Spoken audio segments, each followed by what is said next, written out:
Querido, abra sua Bíblia comigo no livro de Mateus, capítulo 5.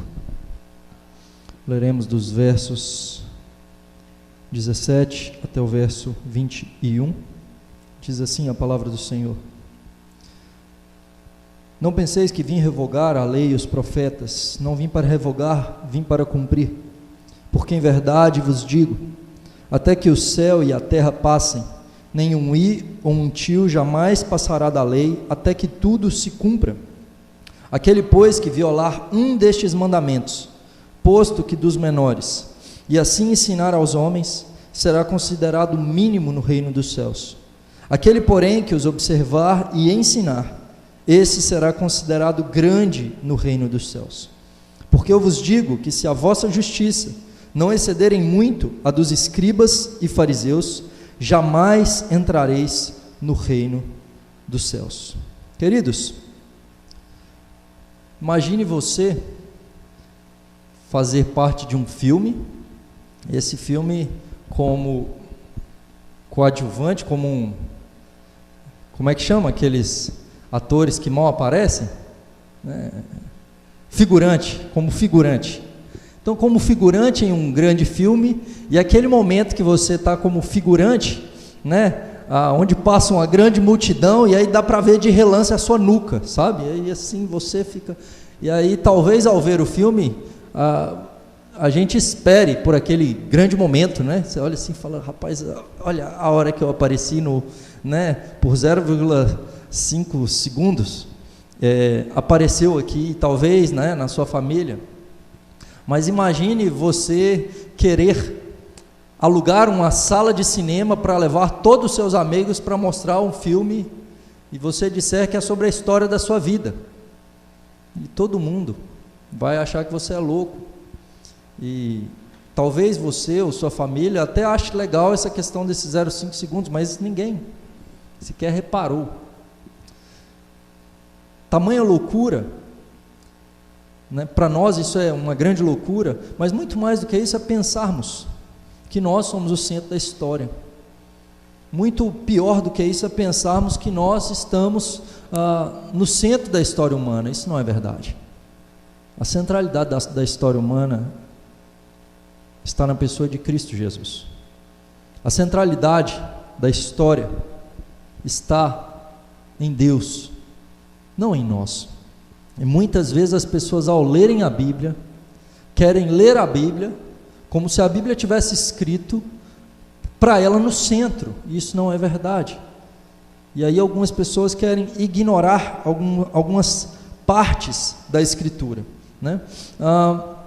Cristo agora, ele passa a parte prática do seu ensino, uma vez que ele já tratou, e todos nós já vimos, se você não viu nas últimas semanas, sobre o caráter do cristão, que Cristo aborda nas bem-aventuranças, do versículo 3 até o versículo 12, bem-aventurados os humildes de espírito, porque deles é o reino dos céus, bem-aventurados os que choram, porque eles serão consolados, bem-aventurados os mansos, porque herdarão a terra, bem-aventurados os que têm fome e sede de justiça, porque serão fartos, bem-aventurados os misericordiosos, porque alcançarão misericórdia, bem-aventurados os limpos de coração, porque verão a Deus, bem-aventurados os pacificadores, porque serão chamados filhos de Deus, e bem-aventurados os perseguidos por causa da justiça, porque deles é o reino dos céus. Então Cristo trata sobre o caráter cristão, e a partir desse caráter cristão, agora ele mostra como devemos manifestar isso ao mundo, e vimos na semana passada sobre o cristão ser luz do mundo e sal da terra. Trata da funcionalidade do cristão. Se nós temos o fruto do Espírito, nós devemos manifestar esse fruto ao mundo, e devemos proclamar a mensagem do Evangelho e manifestar frutos dignos de arrependimento. Caso contrário, não servimos para nada, ou seja, nós somos predestinados para boas obras, para salgar, para iluminar. E agora Cristo começa a afirmar então como que é esse salgar e como que é esse iluminar. E veja que Cristo não trata de nada novo. Cristo não trata no Sermão do Monte de nada novo, e é disso que ele está falando aqui nesse verso, no capítulo 5, verso 17 a 20. Ele está dizendo, olha, em primeiro lugar, esse ensino que eu estou trazendo está em plena conformidade com o Antigo Testamento. com as Escrituras no Antigo Testamento. Nada que eu vou abordar aqui contradiz o ensino do Antigo Testamento. Além disso, Cristo vai tratar que o ensino dele está em total dissonância com o ensino dos fariseus. Então, Cristo está dizendo, tudo que eu não vim para revogar a lei, eu vim para cumprir, e qualquer um que ensinar algo diferente do que seja a lei do Senhor, essa pessoa é mínimo no reino dos céus, se ele não praticar e não ensinar, e aquele que praticar e ensinar, ele é o maior no reino dos céus. E aí Cristo diz, olha, se a justiça de vocês não exceder em muito a justiça dos fariseus e dos escribas, vocês não entrarão no reino dos céus. O que ele está dizendo? Que a justiça dos fariseus e dos escribas precisaria aumentar demais para poder entrar no reino dos céus. Ela está em total dissonância com o ensino da palavra de Deus. Então Cristo já ensinou algumas coisas, e eu gostaria que nós víssemos as bem-aventuranças como algo não novo. Muitas pessoas olham para o Sermão do Monte como se Cristo estivesse ensinando algo novo. Todas as bem-aventuranças que Cristo aborda como caráter do cristão são características vistas em cristãos no Antigo Testamento. Nós vemos Deus direcionando o seu povo a ter essas características também no Antigo Testamento. Humilde de espírito, aquele que reconhece a sua miséria espiritual. No Antigo Testamento, os homens então olham para si mesmos e reconhecem a sua miséria diante de Deus, pedindo perdão pelos seus pecados, clamando a Deus que tivesse misericórdia. Ser humilde de espírito é reconhecer a nossa miséria diante de Deus. Então toda vez no Antigo Testamento, uma das palavras mais citadas nos Salmos é: Deus tem misericórdia, tem compaixão. Clamando pela compaixão do Senhor, nós vemos então os crentes no Antigo Testamento reconhecendo a sua miséria diante de Deus. Os que choram, Salmo 119, verso 36, o salmista diz: torrentes de águas nascem dos meus olhos, porque os homens não guardam a tua lei. Os humildes de espírito e os que choram, 2 Crônicas 7,14, se meu povo, que se chama pelo meu nome, se humilhar, orar, buscar a minha face e se converter dos seus maus caminhos, então eu ouvirei dos céus, perdoarei os seus pecados e sararei a sua terra. Se o meu povo se humilhar diante de mim, e se arrepender e chorar perante a minha presença, esse choro não é meramente lágrimas, não é um choro emocional, é um choro de arrependimento pelos meus pecados e pelos pecados das pessoas ao meu redor. Bem-aventurados os mansos, né? Números 12, 3, o texto bíblico diz que Moisés era o homem mais manso da face da terra, colocado como um paradigma, como um crente fiel a Deus, alguém que deveria ser imitado. E a característica principal que é colocada acerca do Moisés é que ele era muito manso, mais do que todos os homens que havia sobre a face da terra. Fome e sede de justiça. Se você ler o Salmo 119 inteiro, você verá um crente com fome e sede de justiça. Quanto amo a tua lei, Senhor, medito nela 7 vezes no dia, antes do romper da alva, medito na tua lei, ao meio-dia eu busco a tua palavra, à noite. Verso 127 ele diz: amo os teus mandamentos, mais do que o ouro refinado. Bem-aventurados os misericordiosos. Jó capítulo 6, verso 14, ele diz: ao aflito o amigo deve mostrar compaixão. Assim como clamamos pela misericórdia de Deus, devemos ter compaixão para com o nosso próximo. Isso é ensinado no Antigo Testamento. Os limpos de coração, Salmo 51, verso 10, Davi diz: cria em mim, ó Deus, um coração puro e renova dentro de mim um espírito inabalável. Davi diz: me dá um novo coração, Senhor. Isso é ensinado, dizendo: eu darei a vocês um novo coração, um coração de carne, não um coração de pedra. Deus já fazia a obra da regeneração no Antigo Testamento. Isso não é algo novo, tratado por Cristo. Bem-aventurados os pacificadores, Salmo 122, que diz: alegrei-me quando me disseram, vamos à casa do Senhor. No verso 7 ele diz: reine paz dentro dos teus muros, falando acerca da cidade de Jerusalém, e prosperidade nos teus palácios. Por amor dos meus irmãos e amigos, eu peço, haja paz em ti. Não é simplesmente uma busca por uma paz meramente interior, de paz entre eu e Deus, mas levando paz a outros, buscando paz por amor dos meus irmãos, dos meus amigos, para que haja paz. Bem-aventurados os perseguidos por causa da justiça. Vemos os profetas sendo perseguidos no Antigo Testamento, todos eles, sendo cerrados ao meio, mortos a fio de espada. Vemos Jeremias sendo perseguido, Elias sendo perseguido. Salmo 119, verso 161, ele diz: príncipes me perseguem sem causa, porém o que meu coração teme é a tua palavra. Cristo vem para cumprir a lei e para ensinar a lei do Senhor. Ele não traz um novo ensinamento. O que Cristo mostra é que o ensino dos fariseus e dos escribas era um ensino falso, mentiroso. Aquilo que ele trazia era o ensino da palavra do Senhor, e na pessoa dele nós temos o ápice da revelação de Deus. Agora as pessoas podem ver na pessoa de Cristo o cumprimento de toda a lei, aquele que verdadeiramente é humilde, aquele que verdadeiramente é manso, aquele que traz a paz, aquele que é misericordioso, e todo o Antigo Testamento aponta para ele. Nós somos meros figurantes. No Antigo Testamento Moisés é um figurante, Josué é um figurante, Davi é um figurante, Daniel, Isaías, tudo no Antigo Testamento aponta para a pessoa de Cristo. Em Gênesis ele é a semente da mulher, Gênesis 3, versículo 15. Em Êxodo, ele é o cordeiro pascal, imolado,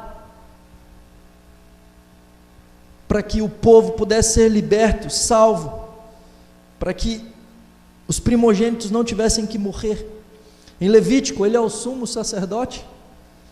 Em Números, ele é a coluna de nuvem de dia e a coluna de fogo à noite. Em Deuteronômio, ele é o profeta prometido. Em Josué, ele é o líder da nossa salvação. Em Juízes, ele é o nosso juiz e legislador. Todos os juízes apontam para a pessoa de Cristo. Em Ruth, ele é o resgatador.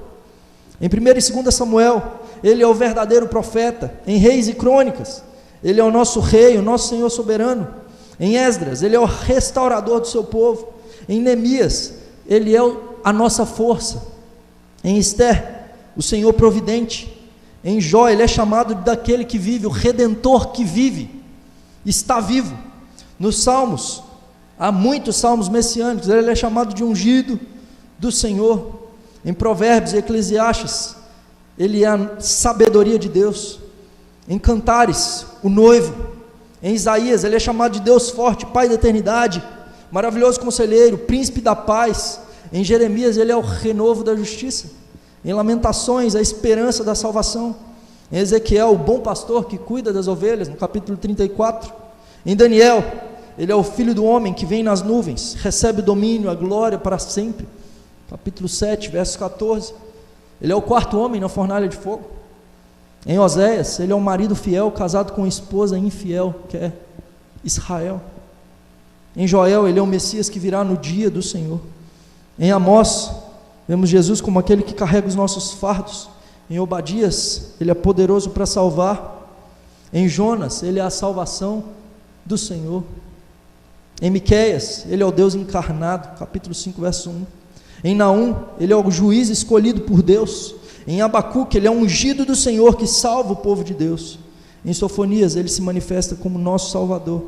Em Ageu, o restaurador da herança perdida de Deus. Em Zacarias, ele é apresentado como fonte da casa de Davi que purifica os pecados e as impurezas. E em Malaquias, ele é o sol da justiça que traz a salvação. Queridos, todo o Antigo Testamento aponta para a pessoa de Cristo, de modo que Cristo não vem para negar a lei, mas para cumprir. A lei e os profetas se cumprem plenamente na pessoa de Cristo. A questão talvez que a gente se pergunte nesse momento é: devemos nós cumprir a lei hoje? De modo que o tema dessa mensagem, que seria lei ou graça, uma pergunta, lei ou graça, na verdade o tema da mensagem dessa noite é lei e graça. Deve o cristão cumprir a lei? Cristo diz então no versículo seguinte: aquele, pois, que violar um destes mandamentos, posto que dos menores, e assim ensinar aos homens, será considerado mínimo no reino dos céus. Aquele, porém, que observar e ensinar, esse será considerado grande no reino dos céus. Cristo nos ensina algumas coisas. Primeiro, devemos ensinar toda a Escritura. Algo que eu tinha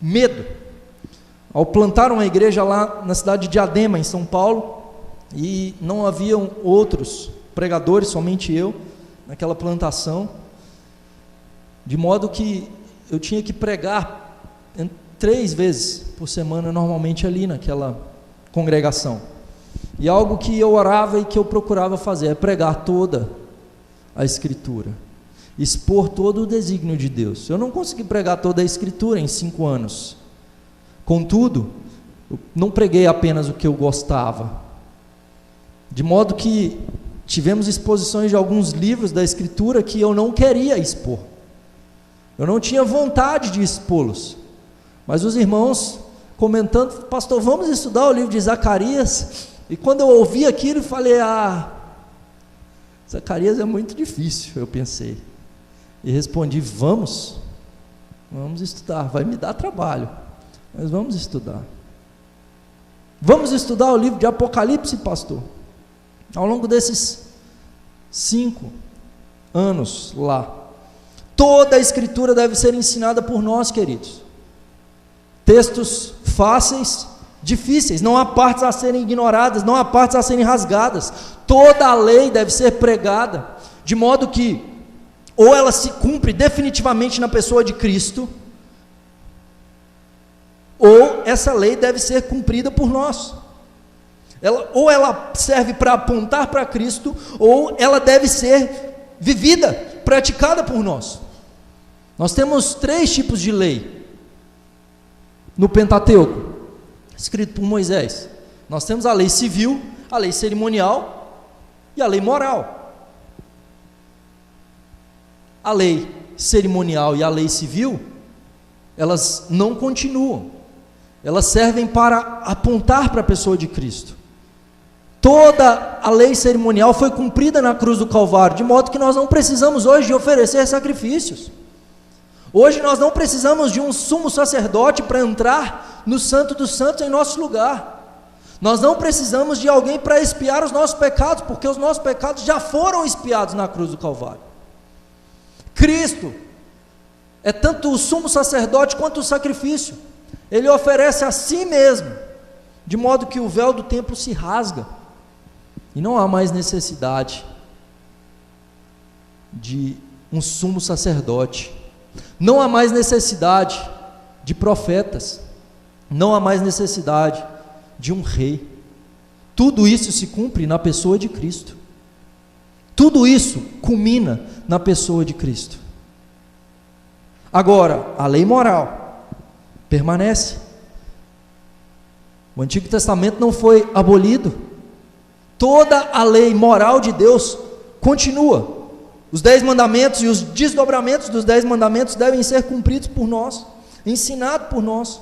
Nós somos então, quando cremos, regenerados, quando recebemos um novo coração, nos tornamos limpos de coração, esse caráter cristão. Então nós somos habilitados pelo Espírito Santo para cumprir a lei, e nenhum desses mandamentos foi abolido, nenhum dos 10 mandamentos, de modo que a pergunta lei ou graça é uma pergunta que não faz sentido, porque a lei não é oposta à graça, a lei leva à graça, a lei não vem antes da graça, a lei vem para mostrar, revelar, apontar a graça. Ela serve como aio para nos conduzir a Cristo, nos faz valorizar a graça de Deus.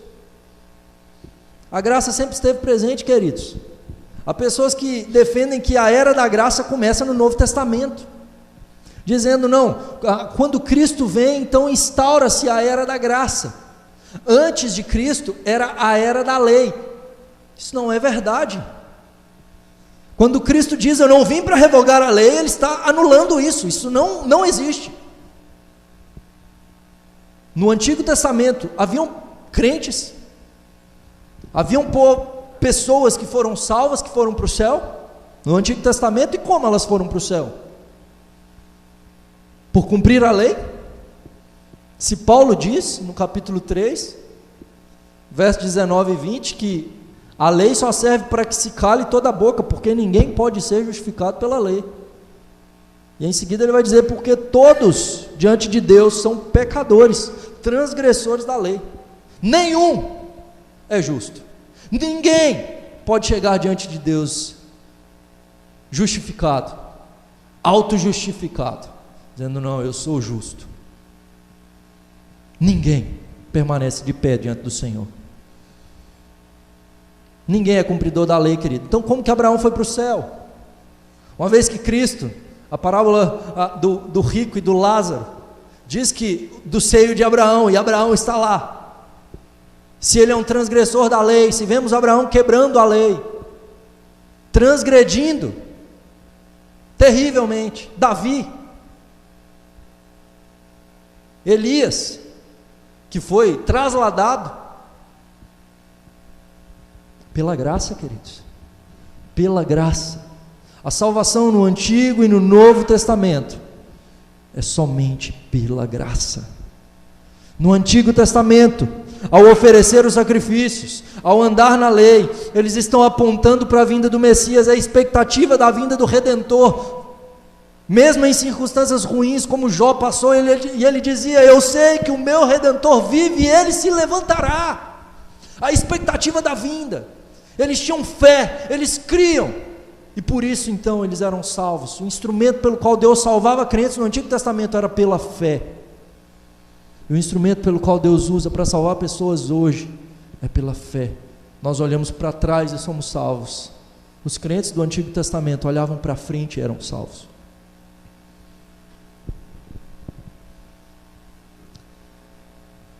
Então, se eu sou salvo, por que cumprir a lei, Daniel, se eu não cumpro a lei para ser salvo? Eu cumpro a lei não para ser salvo, eu cumpro a lei como gratidão. Eu cumpro a lei porque fui salvo para cumprir a lei. Esse é o propósito da salvação de Deus para nós. Deus nos salva para praticarmos boas obras. Ele nos elege para praticarmos boas obras. Somos feitura de Deus, lemos aqui no início, criados para boas obras. Eu ando na lei do Senhor porque isso o agrada. O que posso fazer para um Deus que me salvou, um Deus que enviou seu único filho para morrer na cruz de forma terrível, humilhante, tomando o cálice da ira de Deus, bebendo até a última gota, no meu lugar, para salvar um miserável como eu? Como posso eu retribuir? Como posso eu agradar a esse Deus? Deus nos responde: como que eu posso agradar diante daquilo que Ele fez?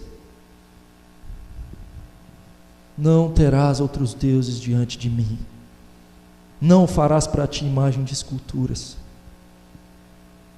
não dirás o nome do teu Deus em vão. Lembra-te do dia de descanso para o santificar. Honra teu pai e tua mãe. Não mate, não adultere, não roube, não diga falso testemunho, não cobice. Por gratidão a esse Deus, não é condição para a salvação, mas um caminho para o qual Deus me destinou, um caminho que agrada ao Senhor. Andar na lei é algo que deve trazer deleite ao nosso coração. Obedecer à voz do nosso Senhor revelada nas Escrituras é algo que deveria trazer prazer ao nosso coração, não como algo, como uma barganha, a fim de receber algo da parte do Senhor, mas porque nós queremos agradá-lo, porque nós queremos dar prazer ao nosso Deus, nós queremos que Ele se agrade de nós. Cristo então termina esse texto dizendo que a vossa justiça deve exceder em muito a justiça dos escribas e fariseus. Então Cristo está dizendo, olha, não é que vocês devem apenas aprender, conhecer a lei do Senhor, vocês devem praticá-la, e a prática de vocês deve exceder em muito a prática dos escribas e fariseus. Ele diz, se a vossa justiça não exceder em muito a dos escribas e fariseus, jamais entrareis no reino dos céus. E aí talvez a pergunta que a gente faça, nossa, esses homens jejuavam toda semana, esses homens oravam em público tantas vezes, eles davam o dízimo de coisas pequenas até, eles não falhavam nunca, eles sempre eram vistos como cumpridores da lei, como os mais cumpridores e os mais conhecedores. Como que posso, eu que não sou um fariseu, um escriba, alguém que não é um estudioso da lei, eles são estudiosos, eles conhecem a fundo, e para não quebrar um mandamento, existiam 613 mandamentos, que eram chamados de mitzvot, na Torá, e para não quebrar algum dos 613 mandamentos, os escribas, os fariseus ainda criavam leis de cerca. A lei de cerca é o seguinte, não pode ir até ali, então eu vou criar uma lei para não passar nem daqui, que aí eu não corro o risco de ir até ali. Há alguma possibilidade de... então não pode. Então eles criavam leis sobre leis para não descumprir a lei, de modo que para o povo judeu que ouve Jesus, eles eram os mais cumpridores da lei. O que Cristo está dizendo? Eles não são, pelo contrário, eles estão longe demais. Se vocês forem iguais a eles, vocês jamais entrarão no reino dos céus. Que tipo de justiça era essa então dos fariseus? Em primeiro lugar, era uma justiça aparente e não sincera. Os fariseus, os escribas, queriam mostrar a sua justiça aos outros. Então as pessoas olhavam para eles, então quando eles jejuavam, eles mostravam uma afeição abatida, para que as pessoas olhassem para esses homens e dissessem, nossa, que grande homem de Deus. Quando eles oravam, eles se colocavam em pé no meio do povo, e oravam alto para que as pessoas pudessem ver. Eles gostavam dos primeiros lugares. A justiça desses homens era uma justiça para que as pessoas vissem, uma justiça mentirosa, era uma justiça, um cumprimento meramente legalista, e não por amor a Deus. O livro de Deuteronômio vem para tratar isso, que a lei do Senhor é uma lei do coração. Deus quer que nós o amemos. Amarás o Senhor teu Deus, ouça, ó Israel, amarás o Senhor teu Deus de todo o teu coração, com toda a tua alma, com todo o teu entendimento, com todas as suas forças.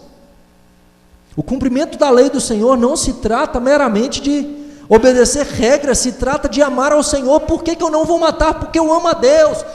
Eu não estou no centro da história, isso se trata da glória do Senhor. Não é meramente não fazer, mas com o coração distante. Deus diz, eu não quero sacrifícios, eu quero um coração obediente. Esse povo me honra com os lábios, mas o seu coração está distante de mim. A religião em Israel, muitas vezes, aparentemente estava ótima, contudo Deus diz, tomara que se fechassem as portas, não acendessem fogo perante mim, porque não me agrada. Deus fala isso no livro de Malaquias. Uma justiça meramente legalista. Era uma justiça que tinha interesse nos detalhes e não nos princípios básicos. Eles estavam preocupados com a vírgula, com entender os mínimos detalhes, mas não entendiam o princípio. O guardar o sábado, então eles queriam guardar o sábado e pouco importa se alguém está em necessidade, eu não posso fazer nada. Eles não entendiam o princípio do que era o dedicar tempo a Deus, um tempo de vida devocional com o Senhor, de prática de justiça. Cristo cumpre plenamente o sábado, mas eles acham que não, porque tem interesse nos detalhes e não nos princípios básicos. Por fim, era uma justiça própria e não a justiça de Deus. Eles jamais poderiam entrar no reino dos céus, porque eles não foram justificados pela fé. Porque a maior justiça de qualquer homem não passa de trapos de imundícia diante do Senhor. E essa palavra é muito dura no Antigo Testamento, de trapos de imundícia. Algo repugnante perante o Senhor é a nossa justiça. A justiça deles era uma justiça própria. Então Cristo diz para nós que essa justiça deles era totalmente insuficiente para entrar no reino dos céus. É necessário uma justiça infinitamente superior, porque eles rejeitaram a justiça de Cristo. Eles jamais poderiam ser salvos. Por isso que Cristo diz: ai de vocês que andam o mundo inteiro para poder converter um prosélito e o tornam 2 vezes condenado, porque vocês estão convertendo não a Cristo. É um prosélito meramente legalista, em busca de autojustificação. Muitas vezes nós estamos dessa maneira aqui na igreja, queridos, legalistas. Não olhamos princípios, olhamos porque sempre foi feito. Não é porque sempre foi feito que necessariamente agrada a Deus. Na igreja não se trata daquilo que funciona, não se trata daquilo que dá certo, se trata, glorifica a Deus somente, e disso também importa a motivação do coração. Muitas vezes fazemos porque nossos pais fizeram, e Israel pecava justamente por isso. Precisamos nos voltar para a palavra de Deus, para compreendê-la e para praticá-la com a motivação correta, a glória do Senhor. Não de forma legalista, não de forma a condenar o meu irmão, a olhar para minúcias, enquanto eu sou meramente um hipócrita, um descumpridor da lei, alguém que quer aparentar uma falsa piedade, mas negando o poder de Deus. Como então nós podemos ter uma justiça que excede em muito a justiça dos escribas e fariseus? É algo sobre-humano, porque tudo que eles faziam já era algo que estava além de qualquer expectativa. Eles estavam fazendo algo que as pessoas não conseguiam, eles botavam um fardo pesado sobre as pessoas. Então o que Cristo está pedindo para nós é um fardo muito mais pesado do que os escribas e fariseus estavam dizendo? Não. Cumprimos a lei, mas não pela nossa força. A nossa justiça é baseada na justiça de Cristo. Nós não precisamos cumprir a lei para ser salvos. E quando cremos, recebemos o Espírito Santo querido. Você sabe o quão impressionante é isso? Ter Deus habitando em nós. Eu já falei isso aqui uma vez em um sermão. Um homem é picado por uma aranha radioativa e fica super poderoso, vira o Homem-Aranha. Queridos, a gente não tem a picada de aranha que torna a gente super-homem. Nós temos Deus habitando em nós, de modo que nós somos habilitados pelo Espírito Santo a cumprir a lei, a praticar coisas que são sobre-humanas: humildade de espírito, mansidão, misericórdia.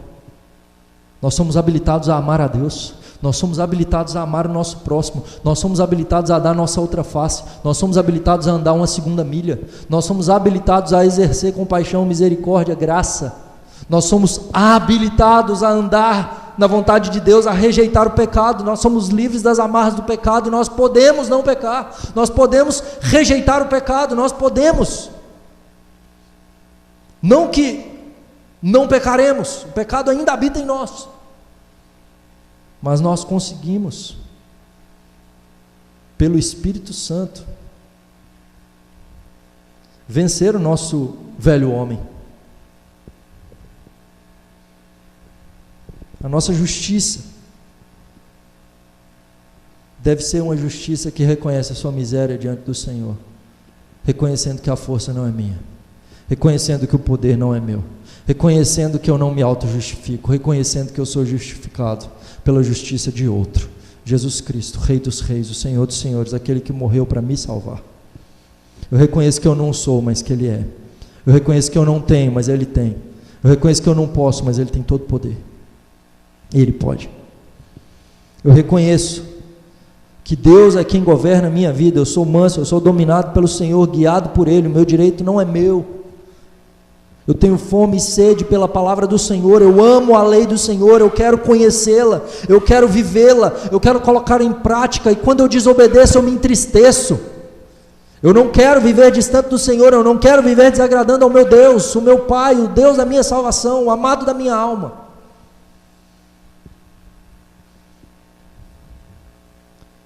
Eu perdoo, eu estou disposto a perdoar, eu sou um agente de reconciliação, eu sou alguém que leva a paz, eu sou um proclamador do Evangelho, eu sou alguém humilde.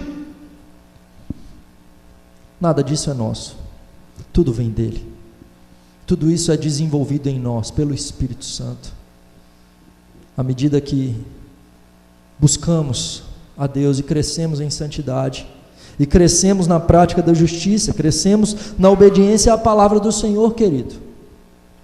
O Novo Testamento não vem para negar o Antigo, ele vem para aprofundar e mostrar o quão profundo é a palavra de Deus. O Antigo Testamento meramente eram desenhos, o Novo Testamento mostra que a lei do Senhor vai além, não é meramente externa, ela é interior, não se trata meramente de não praticar o pecado, mas nem sequer pensar, e mostra quão pecadores nós somos, e um grande pecador precisa de um grande Salvador.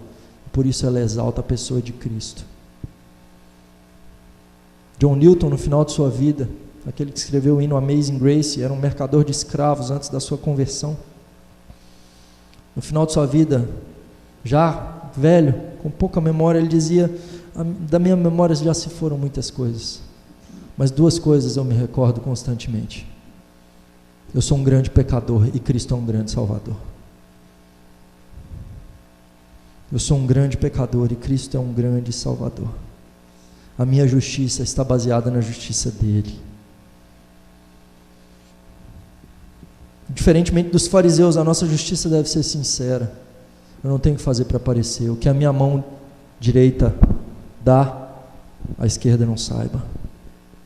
O que eu faço não deve ser proclamado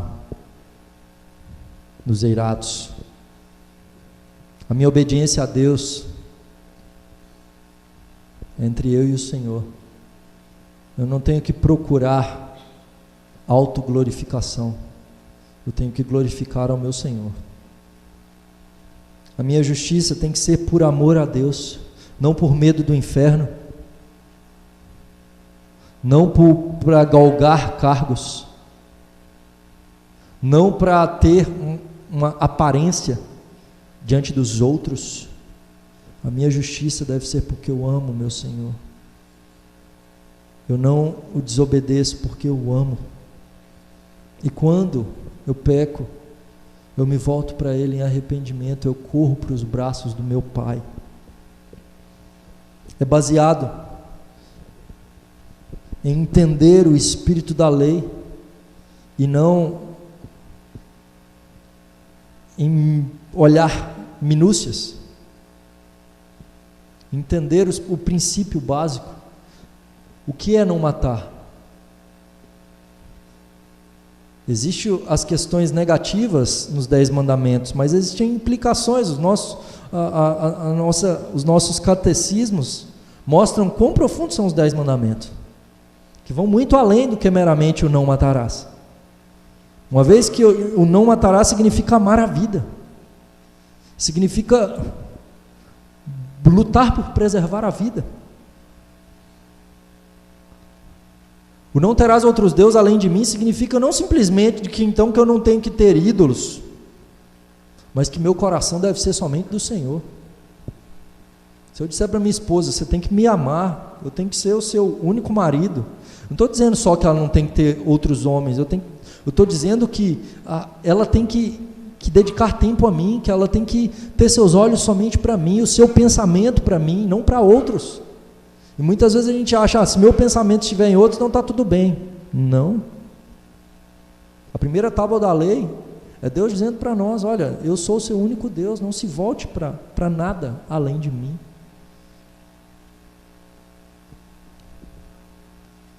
E é uma justiça que vem de Deus,